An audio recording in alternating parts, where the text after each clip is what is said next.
क्या न्यायालय criminal case के परिणाम के अधीन सरकारी कर्मचारी की प्रमोशन का आदेश दे सकता है? इसी क्वेश्चन से रिलेटेड एक केस आया उड़ीसा हाई कोर्ट के division bench chief justice doctor S Muralidhar and justice Gauri Shankar Satapathy के सामने। दरअसल ये case batch of writ appeal से जुड़ा था, जो कि स्टेट ऑफ उड़ीसा ने फाइल की थी, चैलेंजिंग द सिंगल जजेस order which had sanctioned ad hoc promotions for government servants facing criminal cases in the court of special जज विजिलेंस। डिवीजन बेंच के सामने जो एक मेन इशू अराइज हुआ वो ये था कि क्या सिंगल जज के पास चल रही क्रिमिनल प्रोसीडिंग्स के परिणाम के अधीन एडहॉक और रेगुलर प्रमोशंस देने का अधिकार था, even if the employees had been cleared in departmental inquiries. Case को केयरफुली एग्जामिन करने के बाद कोर्ट ने देखा कि रिस्पोंडेंट के अगेंस्ट क्रिमिनल केसेस अभी भी कोर्ट ऑफ स्पेशल जज विजिलेंस के सामने वेरियस स्टेजेस पे पेंडिंग है। कुछ केसेस में तो चार्जशीट भी फाइल नहीं हुई है, कुछ में अभी इश्यूज फ्रेम होने हैं और बाकी अभी ट्रायल इन प्रोग्रेस की स्टेज पे है। रिस्पोंडेंट्स ने केस में आर्ग्यू करते हुए कहा कि due to the prolonged pendency of the criminal cases and the approaching retirement of many employees, it would be equitable for the court to direct the state of Orissa to grant them ad hoc promotions. लेकिन state ने इस पे court के सामने compilation of office memoranda and notifications issued by the government of Orissa को present किया और बताया कि इनमें से किसी में भी ये ऑथराइज्ड या परमिटेड नहीं है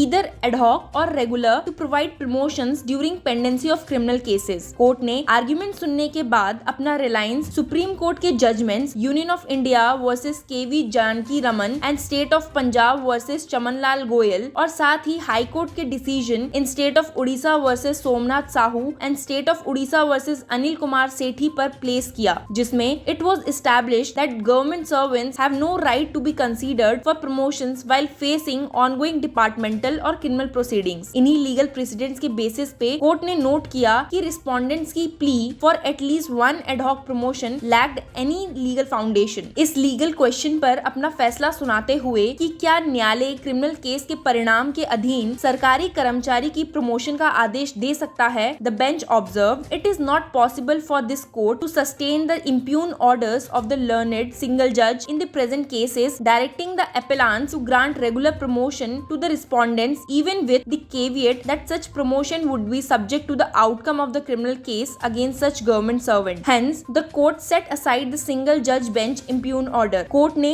अंत में ये भी क्लैरिफाई किया कि if the criminal proceedings conclude in favor of the government servants through acquittal and if they are also exonerated in the departmental inquiries, their notional benefits associated with the due promotion would be calculated। Consequently, their pension entitlements will be determined accordingly, irrespective of their superannuation status। That is all for this video. Keep following Law Chakra for more news and updates.